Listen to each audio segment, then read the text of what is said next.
Ito ang Alpha and Omega Radio Online. Naghahatid sa inyo ng mga magagandang balita at mga salita ng Diyos. Kasama ng inyong mga prayer warriors, evangelist, man of God, and woman of God. Alpha and Omega Radio Online. To know Jesus and make Him known. Ika nga sa pahayag 1:8. Ako ang Alpha at ang Omega. Sabi ng Panginoong Diyos, ngayon at nang nakaraan at sa darating ang makapangyarihan sa lahat. At ngayon, narito ang inyong lingkod.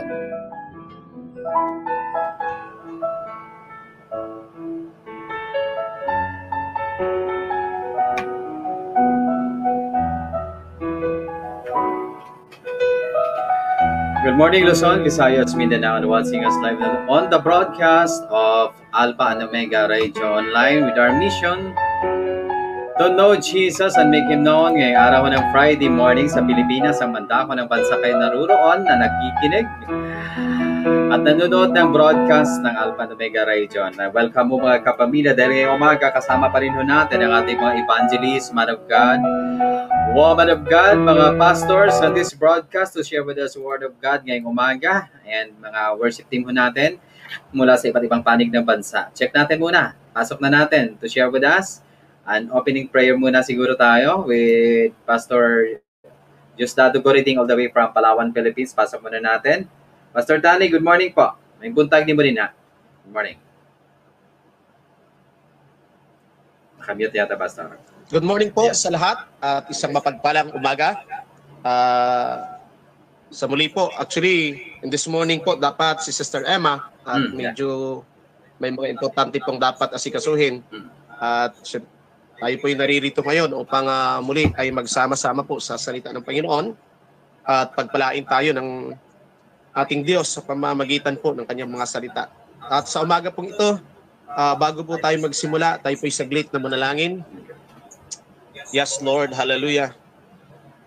Aming Diyos na mapagpala, Diyos na makapangyarihan, Diyos ni Abraham, Isaac at Jacob, narito po kami na iyong mga tinawag. Tinawag hindi sa anumang bagay, tinawag mo kami in a high calling of worship, Lord, to worship you, Lord Jesus. Narito po kami sa oras na ito, Panginoon, dalangin ng iyong lingkod na kami ay samahan ninyo, i-bless ang mga tinig na magpupuri sa iyo ngayon, ang lahat ng magpaparticipate, Lord, and even po sa mga aawit, ikaw ang magpapala. At dalangin ko na ang banal na Espiritu ang siyang kikilos ngayon sa buhay ng lahat ng makikinig at sumusubaybay sa amin. Salamat sa iyong kabutihan. Salamat sa iyong kadakilaan sa amin. At Lord, ikaw po ang Diyos na mag-connect sa amin between me and Sir Bong sa radio station, na patuloy kaming ma-unite in one spirit, Lord Jesus. Patuloy niyo po kaming kasangkapanin ni Sir Bong this morning para sa iyong karangalan at kalwalhatian. In Jesus' name, Amen. Amen and amen. Sige, mag-worship tayo, Pastor, muna. Pasa natin yung line kay Sis Lydia muna siguro. Sis Lydia Galon from Coronadal City. Okay na, Lydia? Pasa namin yung line sa standby na Nanay Feman 40 from California, USA po. Sana okay na yung broadcast natin. Welcome, Sis Teresita, Sis Marity. Pa-comment na lang kung kumusta yung audio po natin para ma-adjust po natin. Sige na, Lydia, sa'yo po.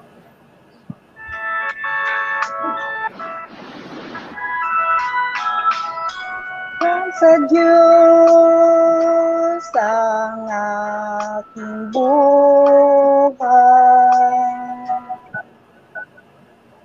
Ikaw at ako, tanging handog lamang. Ito'y ninais, ako'y ngunit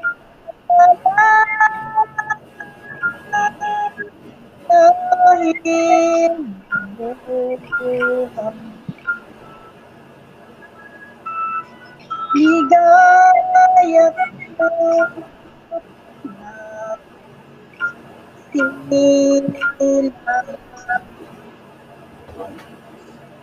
pagkat mayroon may pag-ibig sinong nagmamahal kung di maglaho isang pinag di ako umiibig kung di ko man bigyan halaga ko ang buhay na handog buhay ko di ako nagmamahal sino ako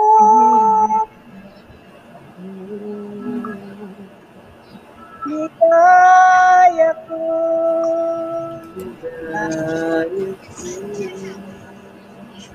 ilang pagkataon ay mayroon may nag-ibig sinong nagmamahal kung di ang tao yung pinag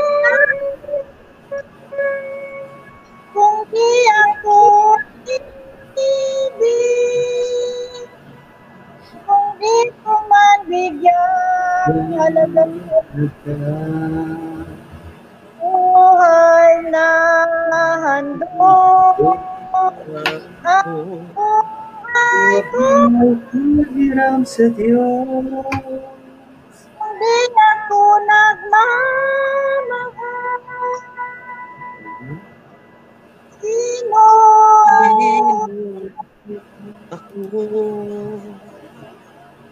Lord, Lord, Lord. Salamat Nanay Lydia. Check naman natin yung line ni Nanay Pimen Forte from California, USA. Pasok natin yung line ni Sispe. Okay, sa'yo na Sispe. Sige po. Welcome mga bagong viewers mo natin. Welcome. Ayan. Again, Nanay Pimen Forte. Ate Nining Monforte. Good morning. May buntag. Good morning sa lahat. Ayan na.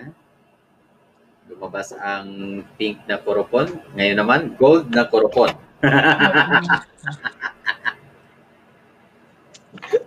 Tawa si Pastor. Hintay-hintay ka lang, Pastor, sa'yo. Hintay mo lang sa'yo, Pastor. Tawa ka dyan eh. Ayan na. Bebe. Lakasan natin yung audio. Lakasan natin.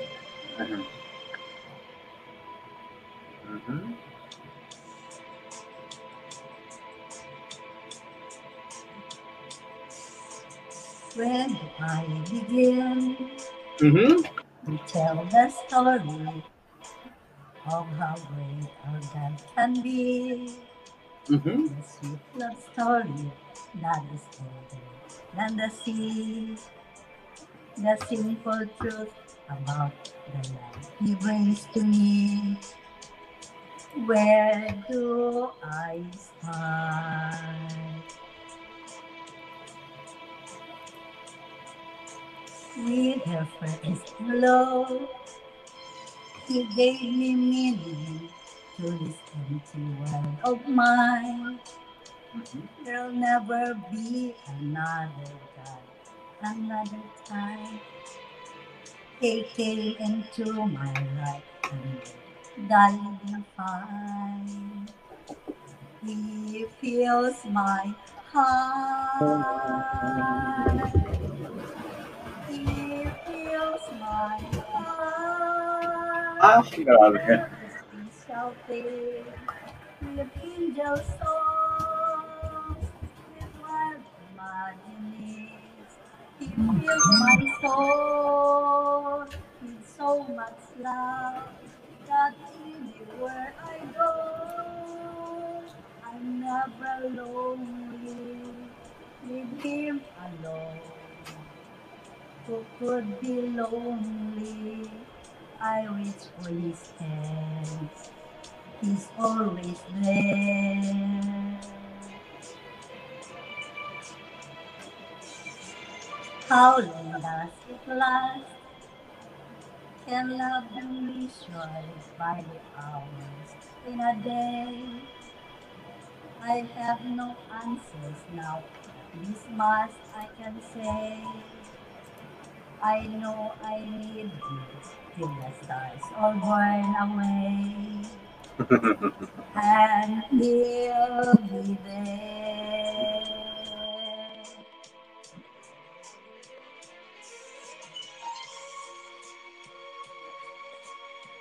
Can love be measured by the hours in a day? I have no answers, but that this much I can say.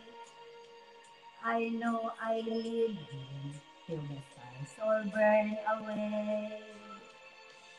And he'll be there. Amen, amen. Thank you, Lord. Thank you, Lord. Diyan ka lang. Galing naman. Thank you, Lord. Galing. Madumduman taman ng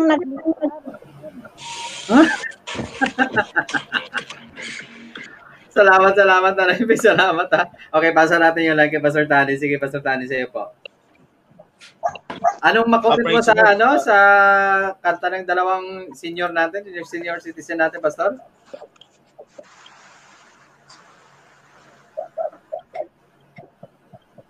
Hindi ako marinig, Pastor. Sorry, Pastor. Sorry, Pastor.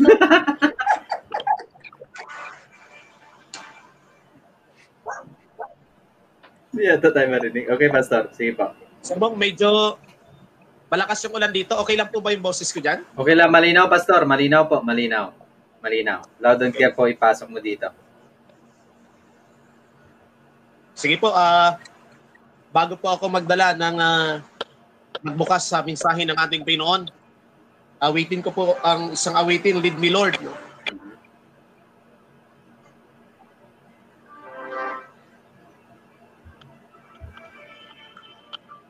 Amen.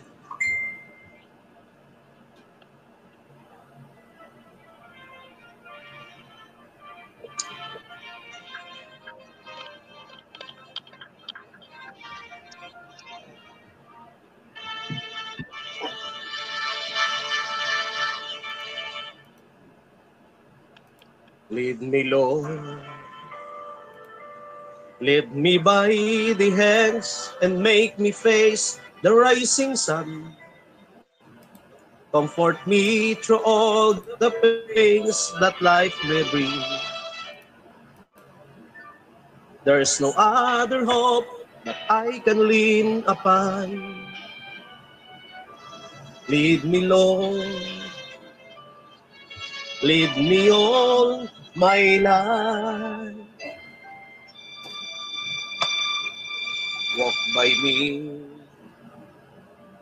Walk by me across the lonely road of every day.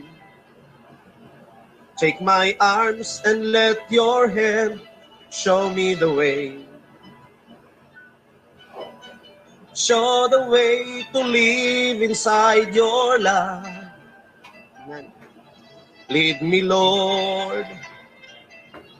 Lead me all my life. You are my light. You're the lamp upon my feet. All the time, my Lord, I need you there. You are my light. I cannot live alone. Let me stay by your guiding love all through my life. Lead me, Lord.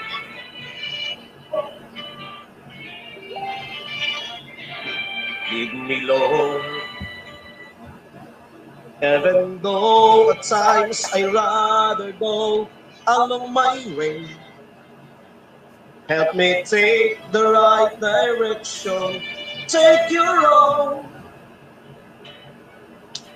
Lead me, Lord, and never leave my side. All my days, all my life. You are my love. You're the lamp upon my feet. All the time, my Lord, I need you there. You are my life. I cannot live alone. Let me stay by your guiding light. All through my life, all through my days, lead me, O Lord.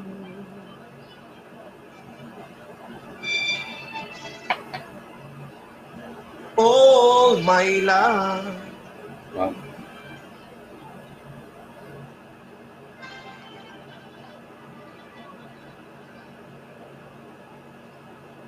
Amen.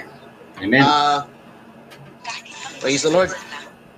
Sir Bong, lead me Lord, no? Ang ganda ng pagkakasulat kasi po parang isang tao na nananalangin, ano, na kumbaga parang nagmamakaawa na Lord, hanggat maaari, wag mo akong iwanan at lagi mo akong gabayan. That is, Lead me always.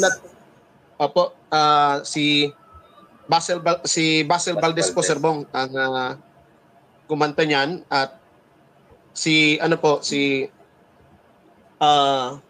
dalawa sila niyan at kinanta rin po yan ni Gary Valenciano. Napakaganda po nung awitin na ito. Praise the Lord. Amen. Muli po, nawa ay bigyan tayo ng Panginoon ng maayos na signal at isang maayos na line of communication. And this morning, Sir Bong, tayo po dadako na po sa pag-aaral po ng salita ng ating Panginoon. Nawa ay gabayan tayo ng banal na spirito sa ating pong pag-aaral. Okay, a brief message, Sir Bong, about Christian suffering. Isang munting mensahe lang po para sa lahat. Alam po natin na lahat tayo ngayon ay maraming mga pinagdaraanan, maraming pagsubok at maraming mga problema at pag-uusig na dumarating sa loob ng ating mga tahanan, ano?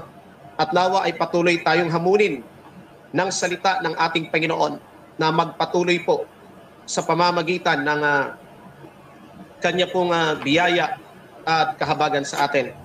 Ang atin pong teksto, Sir Bong, ay matatagpuan po sa 1 Peter chapter 4, verse 12 to 16. No?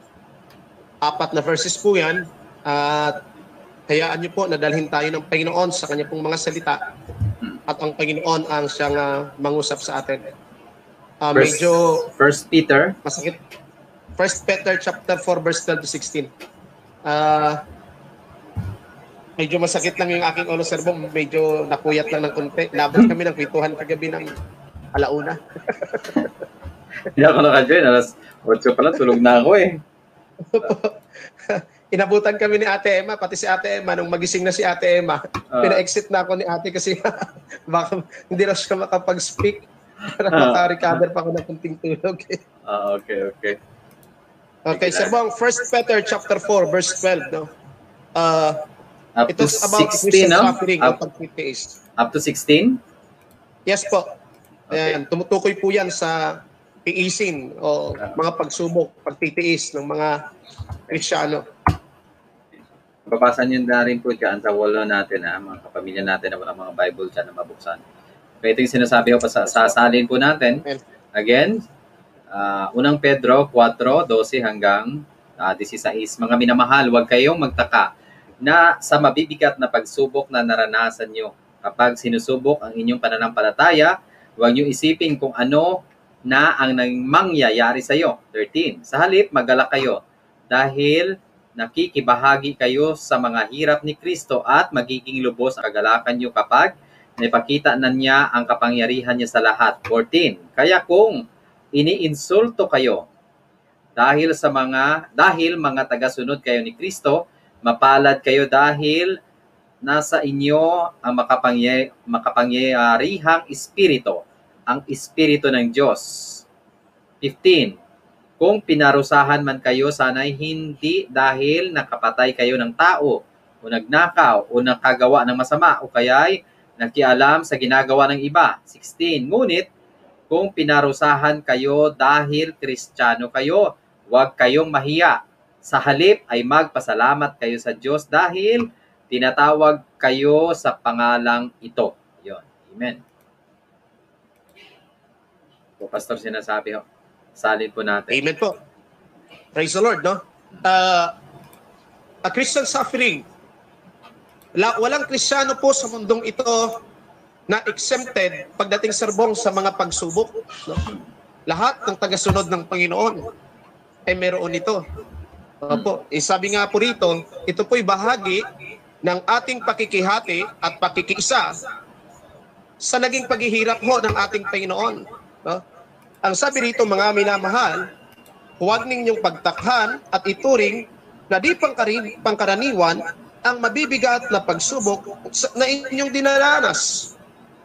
Sa halip, magala kayo sa inyong pakikihati sa mga aral, ang mga hirap ni Kristo, at magiging lubos ang inyong kagalakan kapag nahayag na ang kanyang kadakilaan. Amen? So, Christian suffering is just being a partakers po of Christ's suffering. Yung mga tiisin natin, serbong akala natin, normal lang siya bilang Kristiyano, bilang tao, hindi po. Kasi po yan is aligned doon sa halimbawa na ipinakita sa atin ng ating Panginoong Hesukristo. Yung halimbawa na katulad ni Kristo, siya po'y naghirap, nag-suffer for us. At bahagi din po ng ating pakikiisa sa paghihirap at naging tiisin ni Jesus nung siya po'y nabubuhay pa sa lupa. Ayong tayo po ay magkaroon din ng mga pagsubok sa buhay. But sa Christian life po, Sir Bong, sa Kristiyanong pamumuhay, ay may dalawang aspeto na nakaka-apekto po ng buhay natin sa Panginoon. Na kapag naging negatibo yung ating approach, maybe it will ruin or destroy sa ating pong spiritual life. Una, Sir Bong, trials. Yan po yung unang aspeto. So if we talk about faith and serving God, there is trials. Pangalawa, meron pong tinatawag na persecutions. No? Persecutions. Pag sinabing persecutions, maybe it is a kind of suppression or oppression. Pag-atake, assault, Sir Bong. Aatakihin ka talaga. Kasi po, Christian living is not a playground. Minsan ko pong sinabi, it is a battlefield. Para kang nabubuhay, Sir Bong, na isang tulad ng isang sundalo sa pamumuhay Kristiyano na nakikipagdigma ka, nakikipagyera.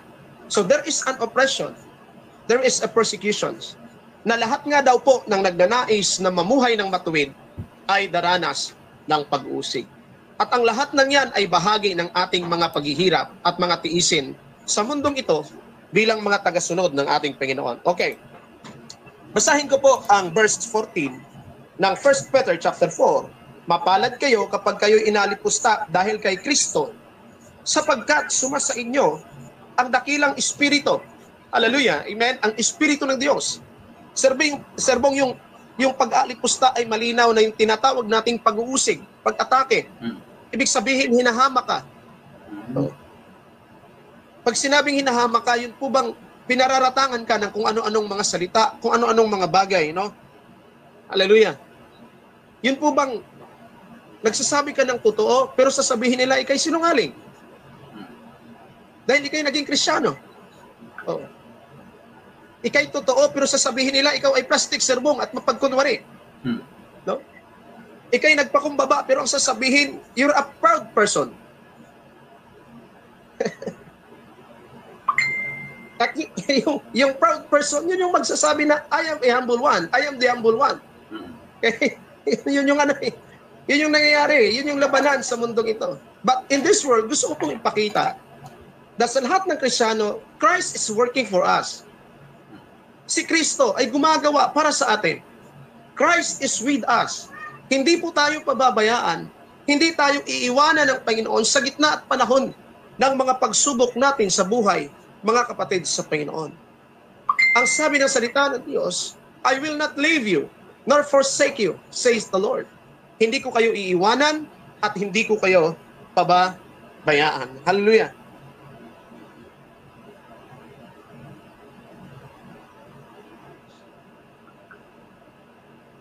Ito pong bagay na ito na gusto ko po ibahagi. Yun, dalawang bagay po, no? Trials. Maybe yung trials na yun, yung problema, mapagsubok natin. It is the aspect of Christian life. Ito po yung isang aspeto ng buhay Kristiyano na dapat maging positibo tayo. O ulitin ko po. Pagdating sa salitang pagsubok, dapat maging positibo tayo. For what reason? Kasi po ang purpose, kapag tayo ay may pagsubok sa buhay, Sir Bong, ang purpose po nun ay patibayan tayo. Yung endurance po ba natin? Yung spirit of long suffering, kung anong meron sa atin. Ang isang puno, Sir Bong, ang isang matibay na puno, hindi mo raw masasabing siya'y matibay kung hindi siya nakakaranas ng malalakas na bagyo. Yeah. Ang isang punong kahoy. Amen. Yung isang punong kahoy, malaman mo na matibay at matatag yan kapag dumaan na po yung mabibigat na malalakas na bagyo sa kanya. Pagkatapos ng bagyo, nakatayo pa rin siya. Matibay yung punong kahoy na yun. Now, as Christians, ganoon din. Yung bagyo ay larawan ng mga pagsubok natin sa buhay. Na matapos po tayong subukin, mga kapatid, kay Kristo Jesus.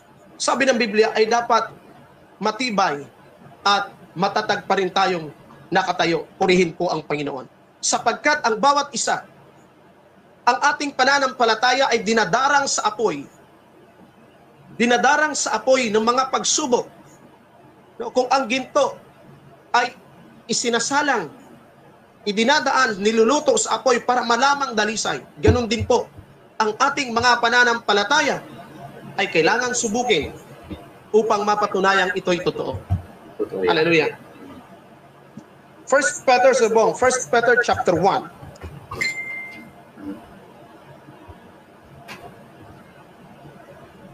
1 Peter chapter 1.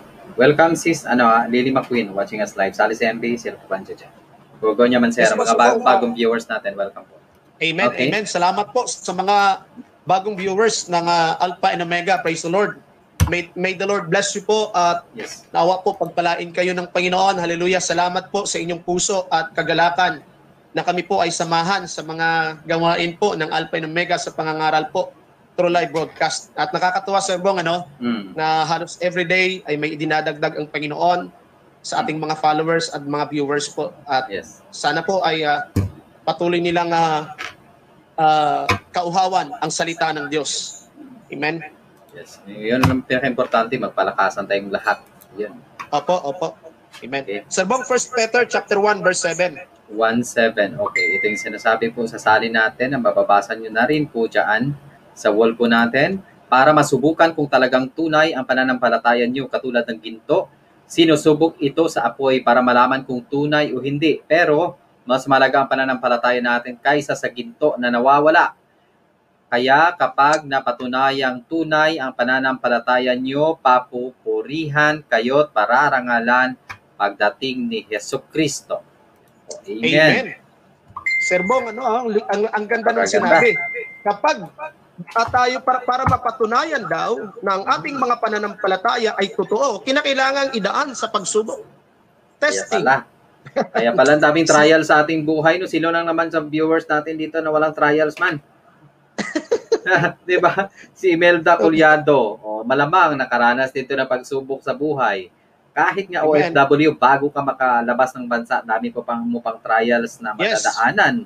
Hanggang doon ka na nga, marami pa ring trials. Paghihirap na nararanasan, Leysam Unyokla, ganun din po. Malamang meron din. Si Nanay Pemon Forte, malamang, bago rin niya na tawag niya ito, naging nandyan sa sitwasyon na yan, maraming pagsubok din po na dumaan sa kanilang mga buhay. Lahat tayo, kanya-kanyang pagsubok sa buhay, iba-iba nga lang. Amen. Hindi tayo pare-pareho ng mga trials na mga pagsubok na yan. Sa akin, iba. Kay Pastor, iba. Sa iyo, iba. Kay Pimon Forte, iba. Kay Salis EMB, iba. Kay Leysam, iba. So, yun po. ang pagsubok o trial sa buhay natin. Si Pastor Tani, ganun din po. Kaming lahat, tayong lahat. Yes. Okay, Pastor, explain ko to Amen, further. amen. Okay. Yes, I agree, Sir Bong, doon sa sinabi niyo. Lahat tayo sinusubok, pero Lahat. magkakaiba ng anyo ang pagsubok sa atin. Totoo, no? Sa akin naman, pagdating sa family, wala akong problema sa family. Thank you, Lord. Praise the Lord. Hallelujah. Sa family, wala ako, pero doon ako inatake naman sa mga kaibigan, pero hindi naman lahat. Yung bang mga matagal na kaibigan, okay ako. Walang problema, parang family na. Pero yung mga bago, yan lang yung problema, yung bagong pasok sa buhay mo ba? Hindi nga inabutan ng taon. Pero it's normal, ganun tayo. May ibang trials Amen. tayo. Si Baby Gabino, malamang iba din to kay Christina Abad, iba din po. Merong iba kasi pamilya yung sa trial sa kanila. May iba finances, career. Ako sa career, napagdaanan ko rin yun. Yan. Apo. Iba-iba talaga, sir. Iba. Iba-iba yung level. Iba-iba yung aspeto. Yeah. At iba-iba rin po yung level, sir, ng pagsubok sa atin. Oo, totoo. Ang Parang something that level is- 1, level 2 ako sa love Yes. life. Naka-level 10 ako. By step, sir. Apo.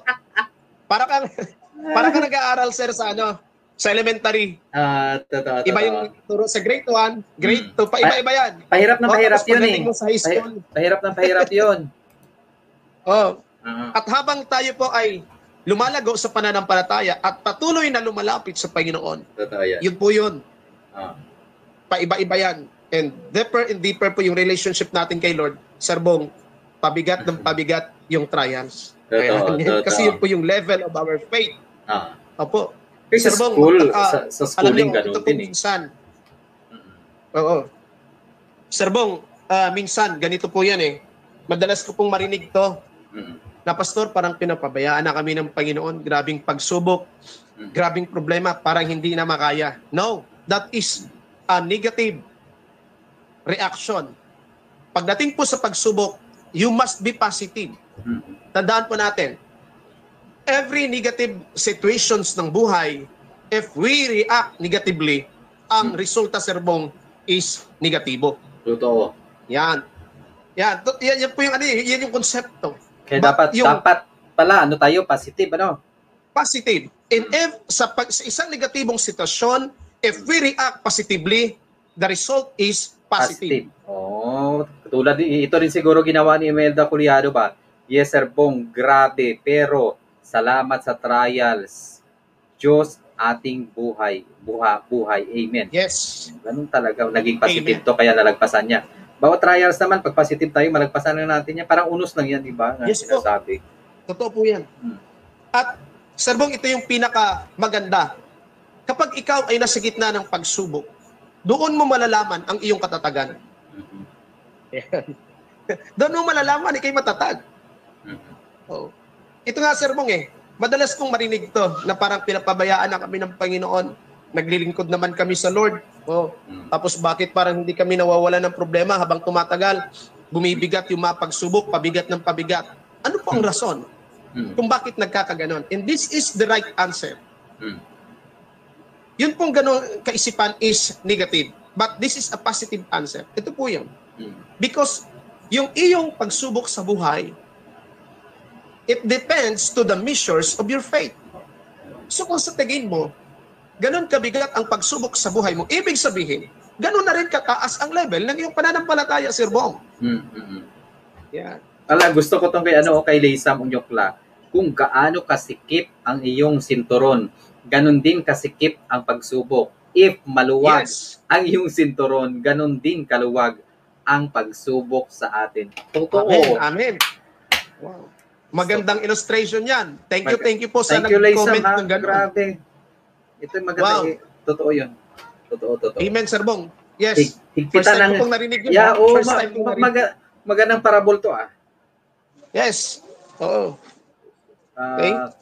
Kailangan kung gaano kasikip daw ang sinturon, ganun din kasikip ang pagsubok. If maluwag ang iyong sinturon, ganun din kaluwang ang pagsubok sa atin. Amen. Gusto ko to. Amen. Kaya, Praise the Lord. higpitan ko muna sinturon ko. Kapit lang ba, no? Totoo yan. Totoo. Amen. Sir Bong, ito nga po yung Biblia ay malinaw po na nagtuturo. If we talk about suffering, ng mga problema, pagsubok natin sa buhay, ay napakalinaw po sa salita ng Panginoon na tayo bilang mga anak ng Diyos ay kanyang tutulungan. At sa halip nga po na ma-discourage tayo, think about this, na hindi sa atin nanggagaling ang kalakasan para tayo ay magtagumpay sa mga pagsubok. Sa halip tayo po ay tinutulungan ng Panginoon para magtagumpay sa mga pagsubok sa buhay.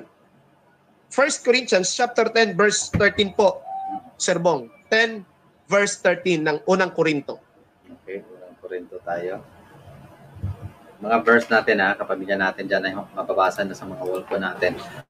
Okay, buksan natin yung unang Korinto. Okay. Salamat sa mga nag-comment dyan nag-share ng kanilang mga opinion, kanilang mga experiences dyan na naragpasan nila para sa kanila itagumpay and victory na sa kanila. Salamat. Yes. Okay, dito tayo unang Korinto 10:13. Ito sinasabi kong sasalin po natin, walang pagsubok na dumarating sa inyo na hindi naranasan ng ibang tao. Ngunit, maaasahan natin ang pangako ng Diyos na hindi niya tayo pababayaang subukin ng higit pa sa ating makakaya. Kaya kung dumaranas kayo ng pagsubok, gagawa siya ng paraan para mapagtagumpayan nyo ito. Amen. Okay. Sir Bong, napakalinaw. Na kapag tayo'y dumaraan at dumaranas mga pagsubok, si Lord ang tutulong sa atin para ito ay mapagtagumpayan. Okay? At ito pa, bawat pagsubok po na dumarating sa atin, sa lahat po ng mga listeners and viewers, gusto ko po tandaan po ninyo ang salitang ito ng ng 1 Corinthians chapter 10 verse 9 at 13. Na ang pagsubok na dumarating sa atin ay hindi ipapahintulot ng Panginoon, Sir Bong, nang hindi natin makakaya. Ulitin ko po. Walang pagsubok na darating sa buhay ng bawat isa.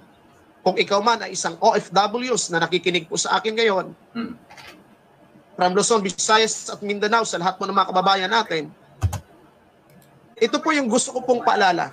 Ano man ang sitwasyon at pagsubok mo sa buhay, kaya mo yan. Totoo. Ikaw pa. Kaya natin yan. Gusto ko yung yung kahit na problema mo financial, problema mo sa trabaho, kung ano-ano mang pagsubok, tapos sasabihin ng taong nakapaligid sa iyo na yung makausap mo kahit wala siyang maibigay na direktang tulong na maiabot sa iyo, sasabihin lang niya na ikaw pa, kaya mo yan, malakas ka kay Lord. Nakaka-challenge, sir. Challenge yun, yes, totoo yun. Opo, napapalakas tayo kahit sa mga simpleng salita. Totoo yun. Amen. At Sir Bong, ito yung maganda sa atin, dasal ka lang, ganun. Pray ka lang, ipag-pray din kita. Yes, po. Praise the Lord. Sir Bong, ito yung maganda sa atin sa Alpha and Omega. Dahil una, alam naman po natin ang kalagayan at sitwasyon. Pero bagamat malayo, hindi natin nakakasama, nakikita yung mga followers natin. But praise the Lord. Alam natin na ang Panginoon ang kumikilos. Dahil nagkakapalakasan po tayo dito. Amen. At nangangaral tayo hindi para sa ikahihina, kundi sa ikalalakas ng buhay natin sa harapan po ng Panginoon. Ulitin ko, Sir Bong, yung sinabi ko kanina, walang pagsubok na sabi ni Apostol Pablo sa 1 Corinthians chapter 10 verse 13 na darating sa atin na hindi po natin makakaya. It is all controlled by the Lord. Nakadepende po yan. At wag po nating isipin yung salitang ganito. Bakit ba ganito buhay ko? Ganito lagi ang buhay ko. Now, sabi ng Biblia, Sir Bong, wala pa raw pagsubok na dumating sa atin na hindi dinanas ng ibang tao. Ng lahat ng tao. Oh. Maaring ang karanasan natin, naranasan na rin ng iba. No? Maaring ang iba ay hindi nagtagumpay, pero tayo na mga anak ng Diyos, dapat na magtagumpay dahil kasama natin po ang Panginoon. At ang Panginoon ang tutulong po sa atin at magpapalakas. Purihin po ang Panginoon. Hallelujah. So, Sir Bong, Romans chapter 8, verse 18. Romans 8:18 tayo. Okay, hold on. Mga pamilya natin. Buksan natin yung Roma. 8 verse 18. Yes. Sistes Bansuero Paes. Mga nasa YouTube pa na natin, good morning. Welcome po. Alpha and Omega Radio Online. Salamat po. Hindi natin acknowledge yung mga nasa